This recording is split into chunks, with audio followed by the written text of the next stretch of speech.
Chapter 5. Christine. Manson wrote several letters, but he tore them all up again. He felt angry with himself because he had lost his temper. He decided not to report the schoolteacher. He tried to forget the matter, but he could not dismiss Christine Barlow from his mind. 2 weeks later, when he was walking down the street, Mrs. Bramwell called out to him, "Oh, Dr. Manson, I want to see you. Will you come to dinner tonight? I've invited 3 other very nice people, Mr. and Mrs. Watkins from the mine, and the schoolteacher, Christine Barlow." Manson's face lit up with pleasure.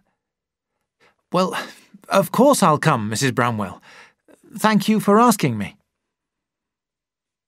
For the rest of the day, he could think of nothing but the fact that he was going to meet Christine Barlow again. After the evening surgery, he hurried round to the Bramwells' house. He felt very awkward. He did not dare even to look at Christine during dinner, and he did not address a single remark to her after the meal. He wanted to speak to her, but he did not have the courage to do so.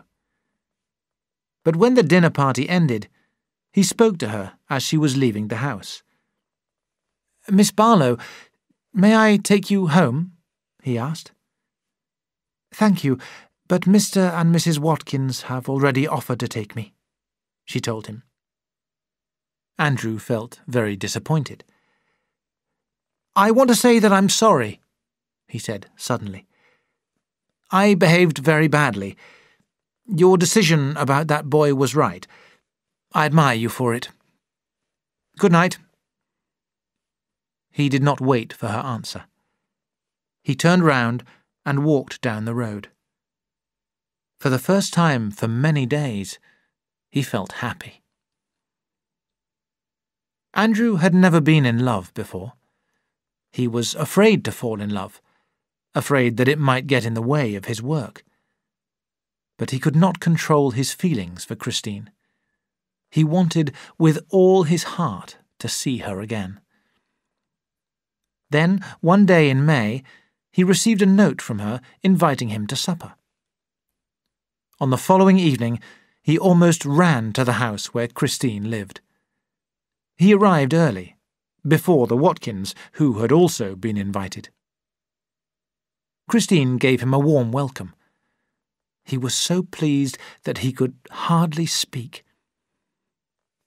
"It's been a lovely day, hasn't it?" he said, as he followed her into the living room. "Lovely," she agreed. "I went for such a nice walk this afternoon." She sat down. How nice it was to be here with her. Her room, full of her own possessions, was pleasant and comfortable. He felt relaxed and began to ask her questions about herself. She answered him simply. Her mother had died when she was 15, and 4 years later, her father and brother had been killed in an accident in their coal mine. Now she had no relatives. "People were kind to me," she said.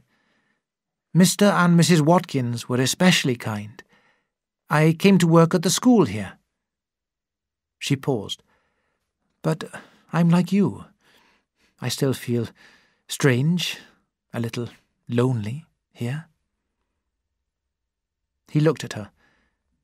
"It's easy to feel lonely here. I often wish that I had somebody to talk to." She smiled. "What do you want to talk about?" He turned red. "Oh, my work, I suppose. I seem to have so many problems," he explained. "Do you mean that you have difficult cases?"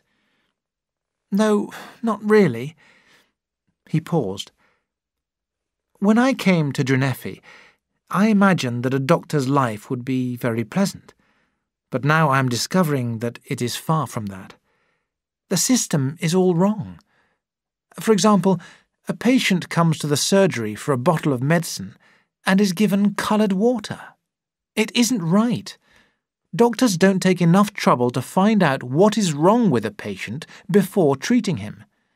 They are always in such a hurry." Christine was about to answer when the doorbell rang.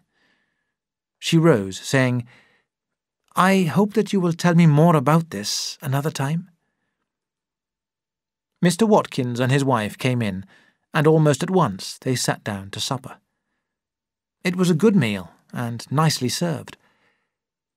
After supper, Mr. Watkins told stories which made them all laugh. The evening passed quickly. When Andrew looked at his watch, he saw, to his surprise, that it was nearly 11 o'clock. Sadly, he rose to leave. He thanked Christine, who went with him to the door.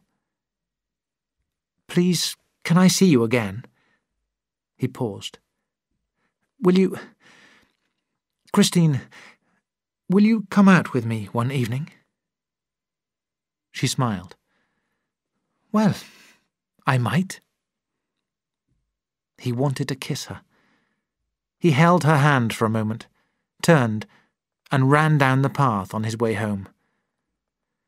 Oh, she was a lovely girl. And he had called her Christine.